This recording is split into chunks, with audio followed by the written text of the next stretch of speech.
Hello, from probably the shoddiest camera rig and setup that I have.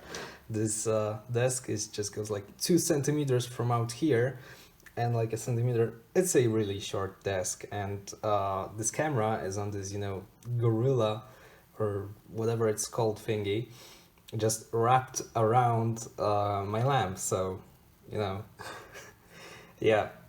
And what this board needs working on is the RTC, and also if you can see, I'm going to move it a little bit closer.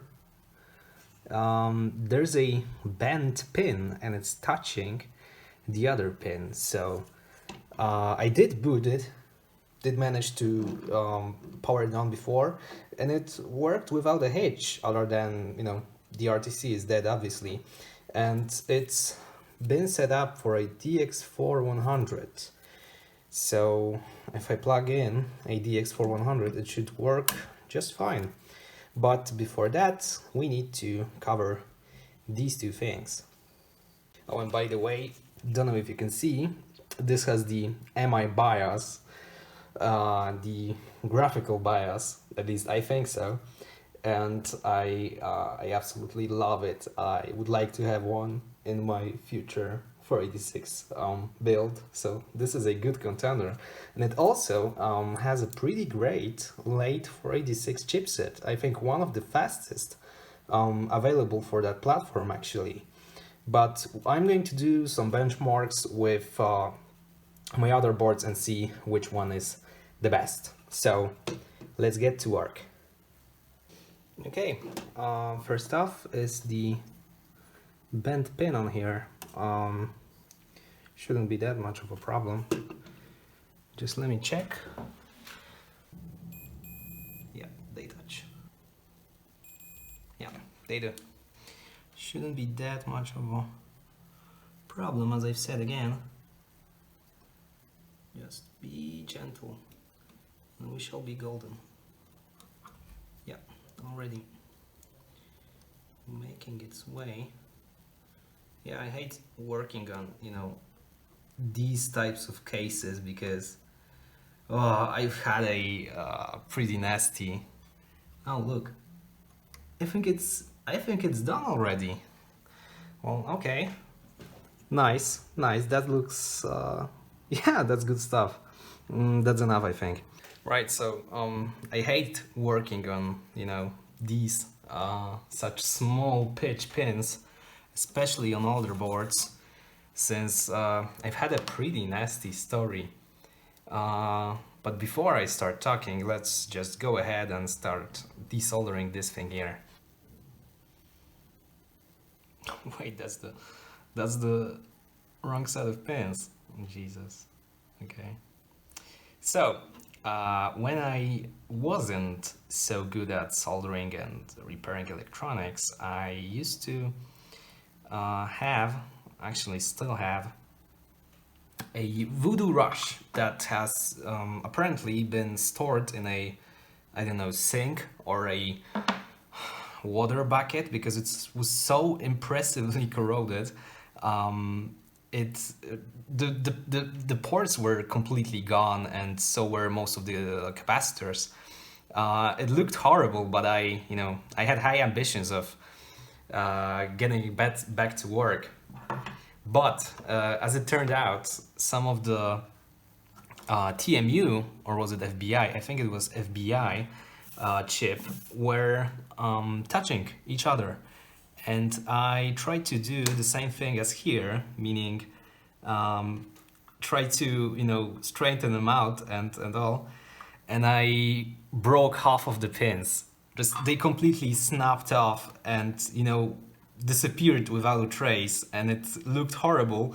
But then, not wanting to, give up so quickly, I tried to do what one guy on YouTube did with, I think it was Retro Game Bots, who just sanded off a bit of the chip and connected, small wires to the inside of the chip. That didn't work either, and I ended up just completely mucking up the entire chip. So right now it's somewhere in my closet, waiting patiently for its turn with, you know, half the 3DFX chip sanded off. Uh, yeah, good stuff. And also when I was doing the capacitors, I ripped off some of the vias. So this is going to be a more advanced repair job, something to do for later. If I manage to, you know, to find a replacement chip, then I do have a hotter gun. You know, time flies and things get nice, and I finally have something with which I can work. Who knows? Basically, maybe someday I will get to working on it. But if not, then it's just going to be a parts cart. And so I worked on, but I had a hard time removing the old solder. I went with a solder wick, then a desoldering pump, but the legs wouldn't even budge. Felt like there was something under the vias that held them with a lot of strength. I even tried using a hot air gun to reflow the solder or whatever was between the chip and the board, but no dice. So I figured I'd turn the board over and try to find out what the cause was, and perhaps use some more direct force. Which maybe wasn't a good idea in hindsight. Okay, so I finally managed to at least pry part of the chip out, and you can see how gunked up it was still, and I've also managed to fry up a bit of the chip, but thankfully it has no value, and I'm more than keen to throw it out of the window now. So part 2 is trying to gently lift it open and hoping that I can somehow get to the bottom of it, somewhere there. And we shall see how that goes. Or just trying to rock it back and forth, and hopefully it will sever the pins.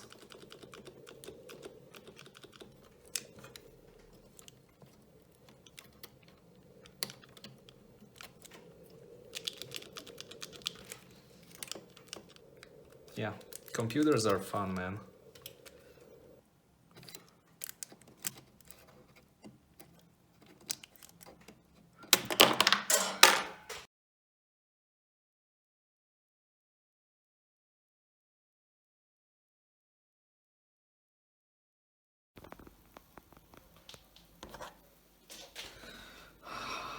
Hate you so much.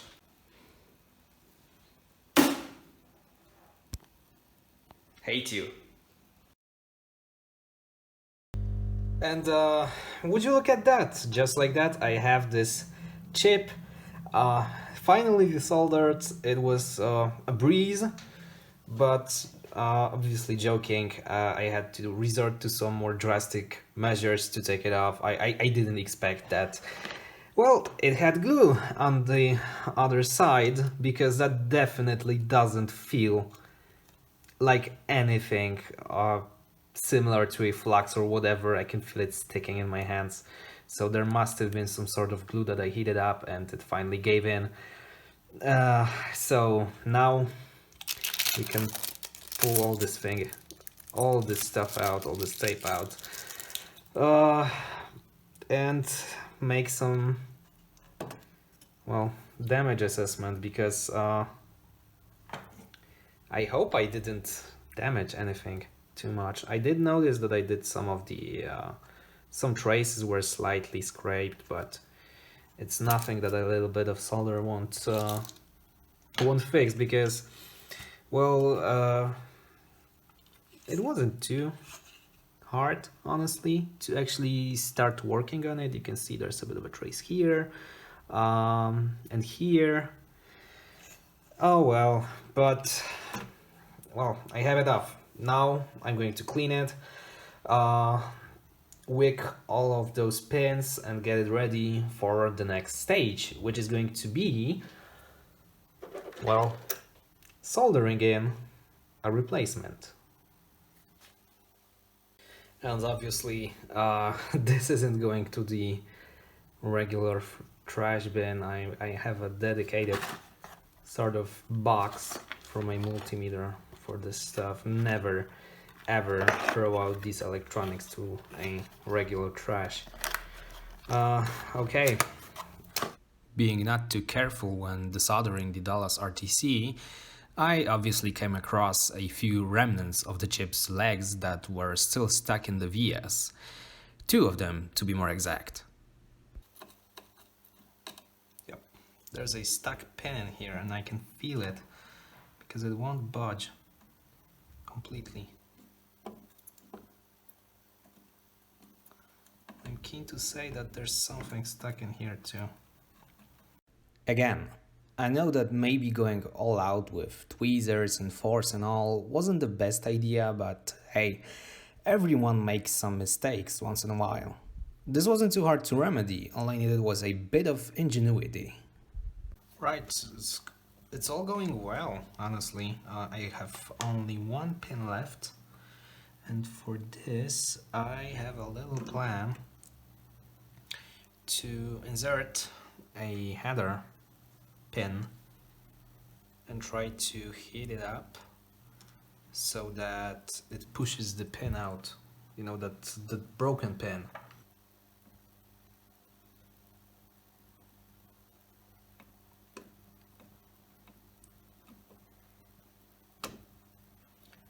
Et voila. But now I have to now I have to desolder this one, but yep, all fine and dandy.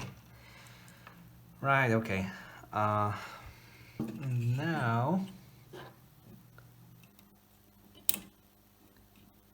I should be able to just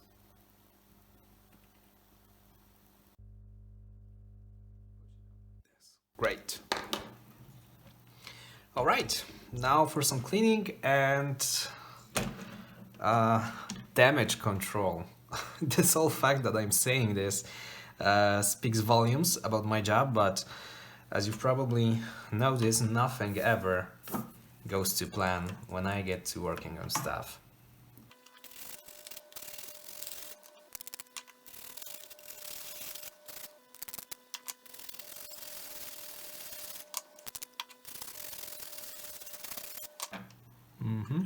And it looks quite okay. I see some traces that have their solder mask kind of taken off, like here and here and here and here and also here. On the other side we have this guy here. This is like one big line, so won't be a problem. Also this one. I think I'm going to tin them before the install and then put some nail polish on it so as to protect the copper from oxidation. But I think we're ready with part 1 only. Okay, now for part 2. And part 2 is going to be soldering this thing here, the alt12887. It's a open source RTC replacement, and as a matter of fact I've already assembled one, though I want to do it again on camera because there's some, you know, maybe some advice on soldering this thingy. And then we're going to get a socket. I have a couple of them, and solder in the socket in the motherboard. And then basically plop it in, plop in a battery, see if it works, if we didn't damage anything. Simple as that, and let's get the parts.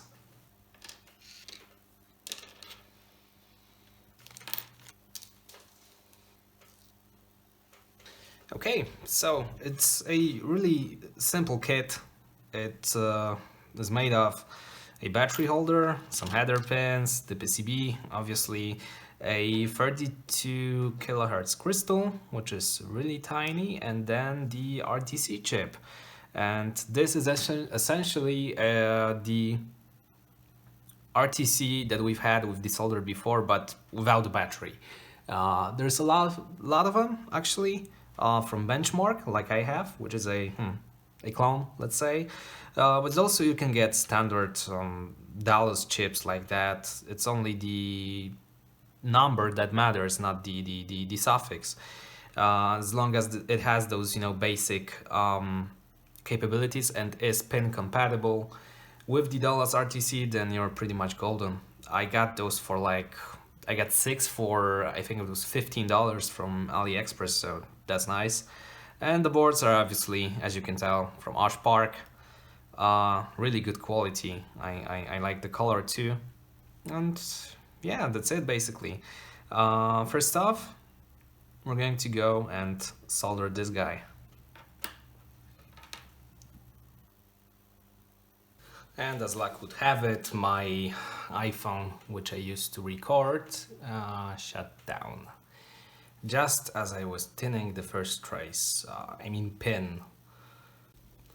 It's really simple. You just have to kind of tap in the first tag, rather, the first pin, just like that.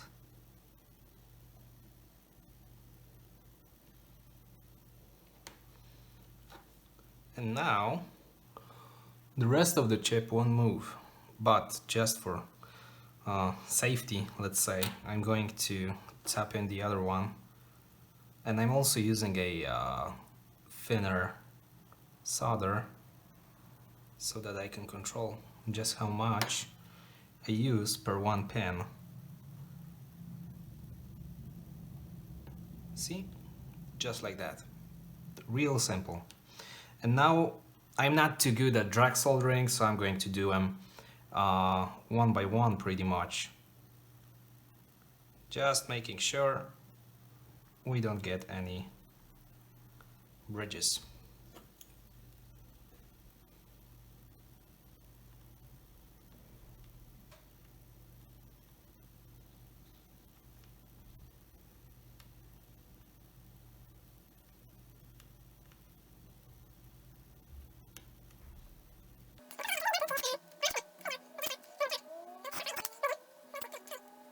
Move it.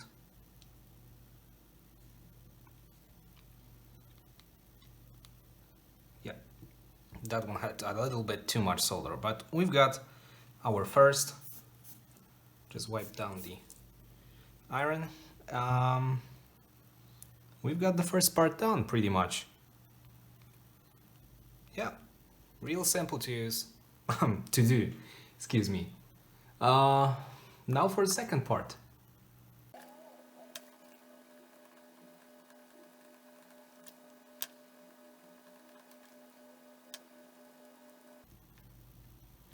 Yep,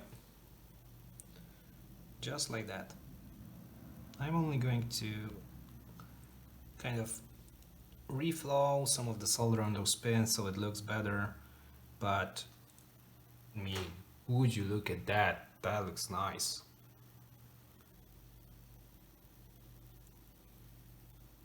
And it's that simple. Now actually you would be tempted to try to install the pins, which go like that, but I found it way easier to kind of align the battery holder if you do it first, because you can avoid doing something like this where it's kind of tilted to the side. It does make a connection but doesn't look as good. So this is what are we going to be doing next. Again, align.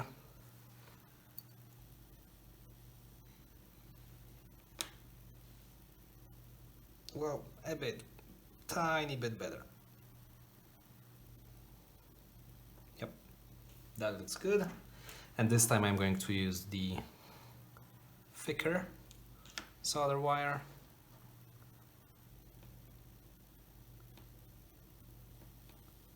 Bam.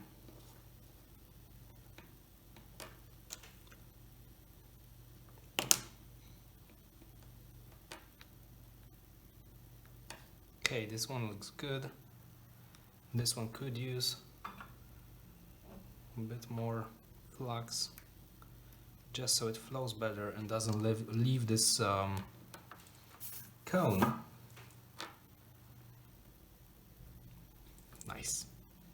Perfect. Nice and thick solder blobs. This one, oh, yeah, like that. Okay, that looks good. Then the headers. These go like this,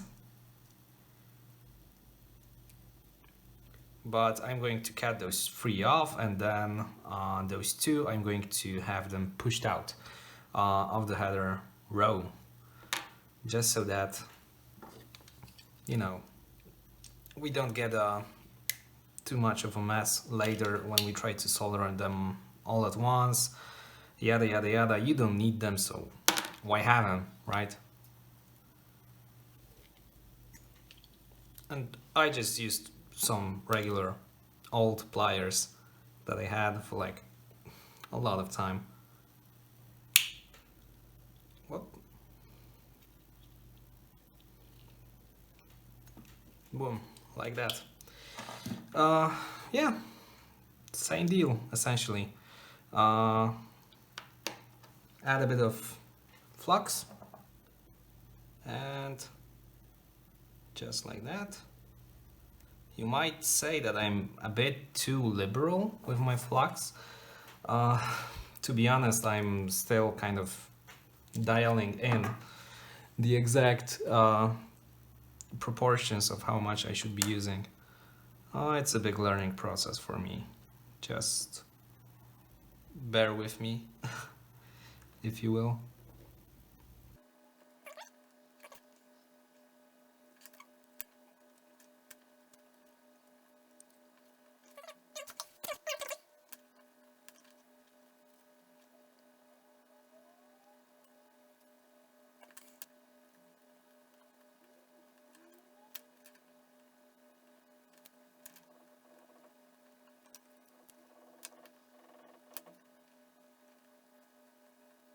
And here you can already tell that the battery holder is kind of getting in the way, so I'm going to try and pry it up with my fingers, and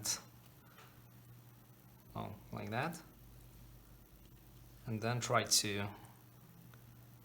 put a blob of solder, wait for it to cool down. Okay,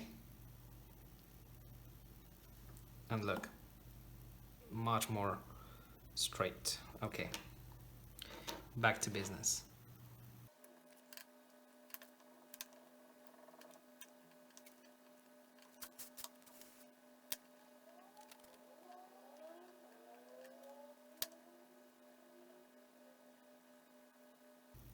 All right, I think it looks pretty good. Okay, now I'm going to clean it up with a bit of IPA. If it only would come out of the bottle, that is. Yeah, that should do it. The flux I'm using is actually something called a solder pasta, so it's like solder paste. It's not conductive, but it leaves a bit of a mess, as you can probably see, especially since I'm using a brand new brush for this. But I think I'm going to go ahead and clean it again after it's done. The last bit is this oscillator, and I'm going to have it kind of bent like this so it fits the PCB a bit better, and then contract it just a tiny bit. And yeah, also solder that in. This time I'm going to go back to the smaller solder wire, because it doesn't really need a lot of solder. And I'm going to use my tweezers just like that, pick it up, and then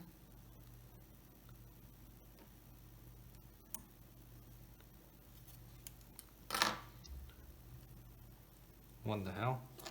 Okay, I need to use a bit more. And then just, you know, solder it like you would anything.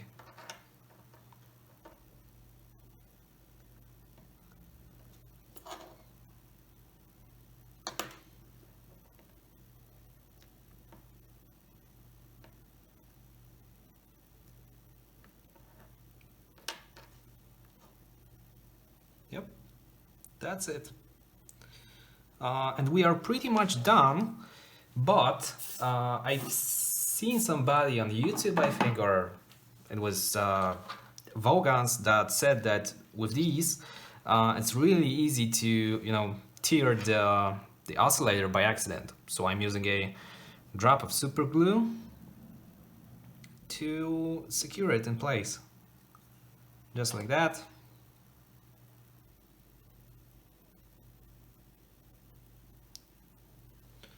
And leave it.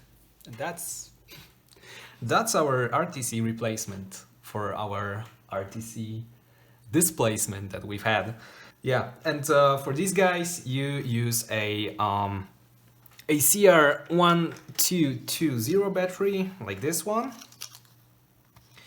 They aren't really that hard to get, and yeah, I'm going to put it in a socket in the case of our motherboard to avoid any sort of problems that we've had with the RTC being unsocketed. And now I've reminded myself that I have another board where I have to do the same thing but with more pins, and it's going to be lots of fun. But yeah, that's done, and now we can get back to our motherboard. Yeah, and with that we are pretty much ready to go and test. The only thing left to do before we solder in our socket and plop in our new RTC replacement, I also reflowed some of the solder, so it's now nice and shiny and beautiful and plumpy. What I'm going to do before that is fix some of those traces, retin them with some solder, and then use a bit of a nail polish that I had on hand, since this isn't going to be visible anyway, and you know, it'll help me secure it from potential oxidation. So that's what I'm going to do now, and then we are ready to test this thing out. I can already hear those experts saying that I should get a... Ooh, that's too much. Okay. Whatever. It's not like it's going to be visible anyway. And size, I can always scrape it down. I can... Yeah, I should have gotten a UV mask, but not really keen on making another order from a place that that sells those things and have to wait because of the because of Christmas and the holiday season, and basically everything is delayed, so this will do for now at least. Yeah, same deal here, just gonna be more gentle than on the other side.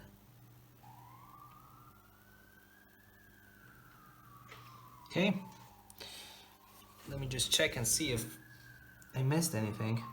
Now I'm going to leave it for like a few minutes, wait for it to dry, then we are ready to get this thing installed, finally.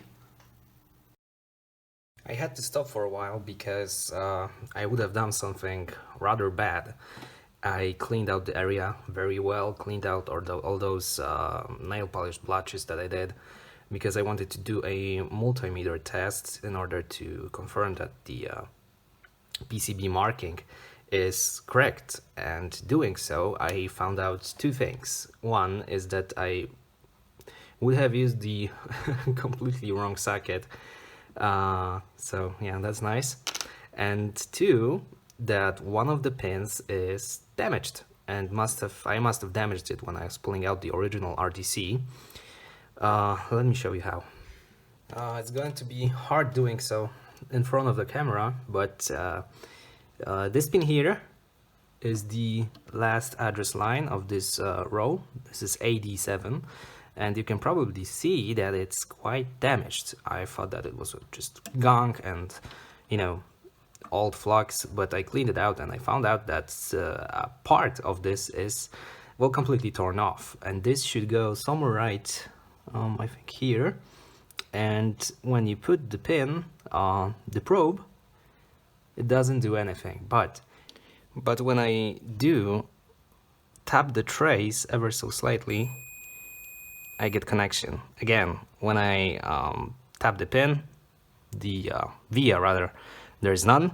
And when I tap the bit of trace that's sticking out, you can see already that I'm not aiming quite correctly. Yeah, it's really hard to do. Oh yeah, there we go. There is a connection, so we will have to run a tiny trace. It's not going to be too hard, honestly, just to, you know, solidify the connection.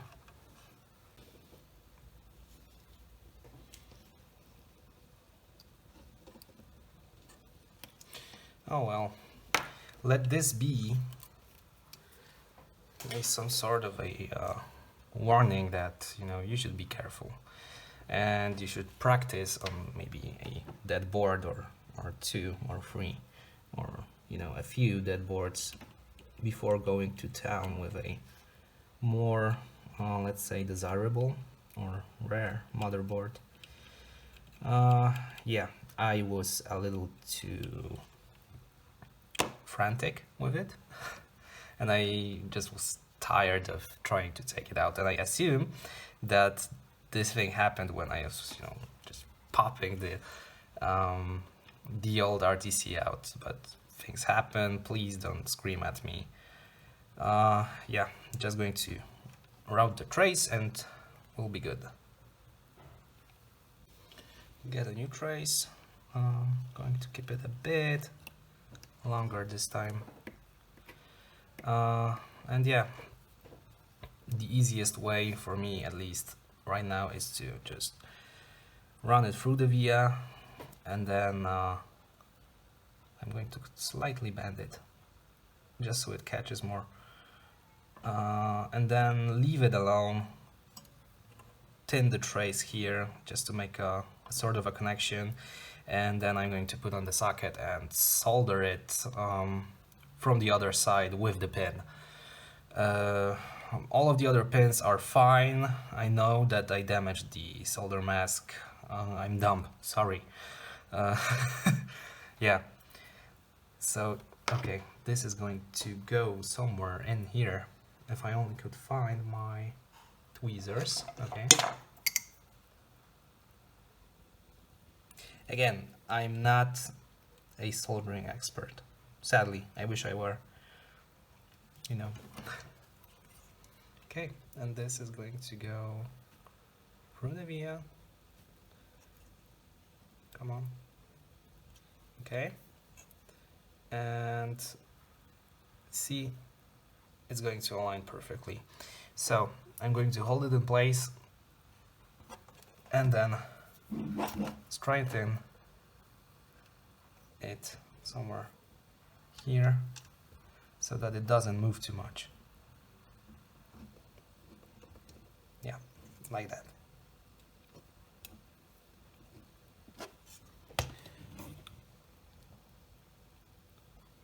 Now I can again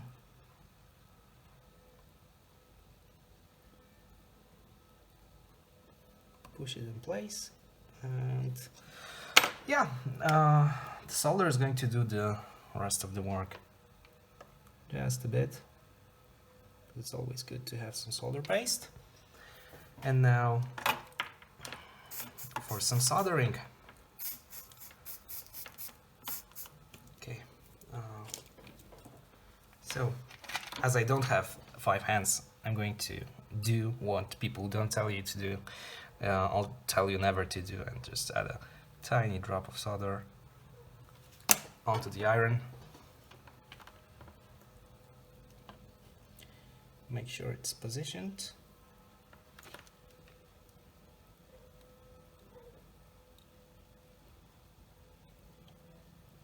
Okay. Almost there. Okay.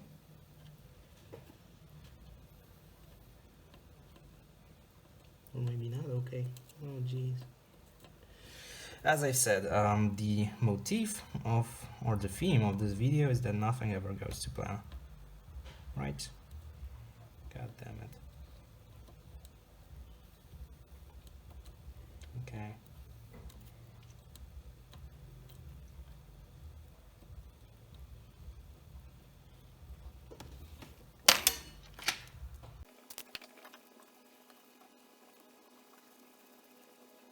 Okay. Visual inspection says it's quite alright. Yay. From the other side, I'm going to bend it something like this for now, of course, and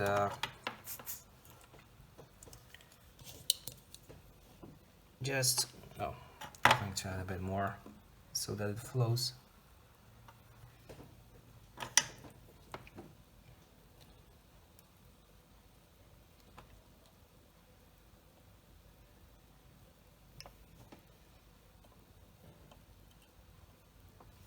Okay.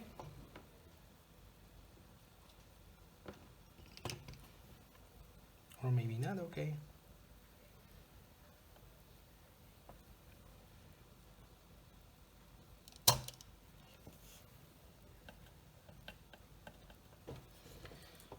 Alright, crisis averted. Thankfully. Unless I did something wrong once again. Jesus, did I do something wrong once again?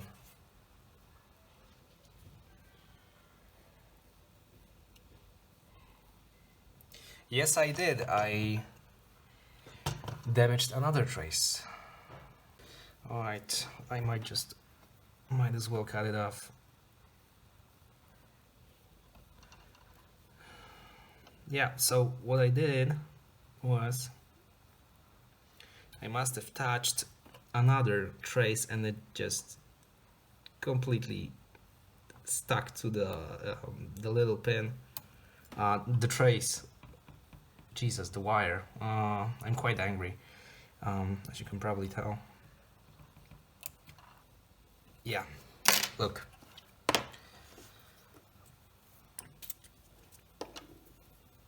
This will make a clearer picture. So, yeah, I damaged this trace that's going like from here to here. Great. But if I can see correctly, this one goes to this pin and to, I think, this one. Yeah, let me check with a multimeter. Yeah, from here to here. Should get a beep. We don't? Why?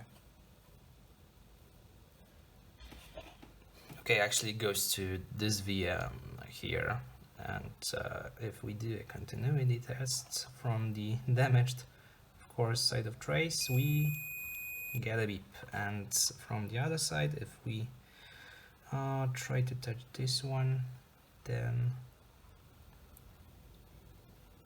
it's this one, I think, or this one, yeah, this one. So it goes between here, and I'm going to run a tiny wire and just not mess with it, and also kind of cover these two broken ends so they don't stick with this pin. Yeah, let this be again a lesson of, you know, practicing more before you go to work on real boards, and maybe being a bit more patient. and maybe using a higher temperature, whatever. Let's get to work. Alright, quick continuity test just to check if it did fix the situation. Yeah, okay. We're fine. We can now, I'm going to run the other trace later. For now, let's go ahead and install this one. The socket should go right in. Well, actually, it's not the one that I fixed, is it? No, it's not. It's the third one for some reason. Let me kind of wiggle it out a bit. Okay. But why does it do that? Huh. Well, believe it or not, it was actually a really tiny bit of that old RTC. RTC's leg still stuck in there, and I used a broken off header like this one. One of the greatest tools, I think, when using through-hole components is a thing like this. You just put it in tweezers, and then heat it up, and it cleans out the via like there's no tomorrow. Really the best thing ever. Okay, yeah, so continuity is good. The marking is pointing to the right side, so nothing more left to do than solder on the socket, put on the trace. Let's go.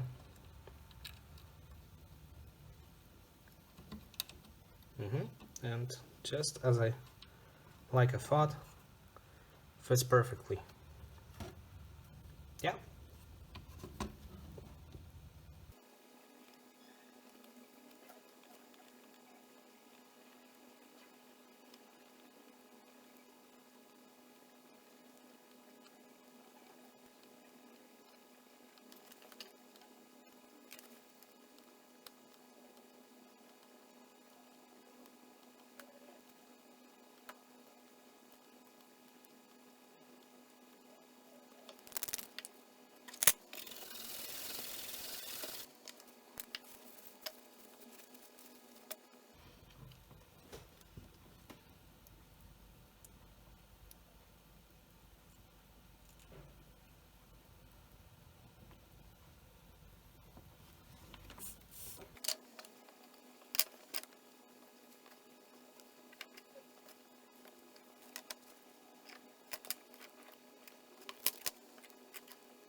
And with that, we are now finally ready to test this thing, or rather, this thing. And there we go. I've assembled the setup, kind of, somewhat, and without a chip, you can see that it's not going to do anything, basically. But once assembled, of course, this is a very easy installation. You just, kind of plop it in here, making sure you point the right way. It has a nut right here, so we're aligning it and kind of push it in place. Voila! Without the RTC chip in, all we would get would be just a black screen with no real obvious signs like beeps or any other indicator. However, with the replacement in, I can pat myself on the back, because this board is fixed. And by the way, marvel at the looks of that Win BIOS. Shame it didn't take off and that more people do not express as much positive feelings about it like I am. For reassurance of our good work, I'll set a random date and time in the BIOS and see if our new RTC does keep the time after I disconnect the PC from the mains power and then boot again. It's keeping time and not skipping any seconds. That's good.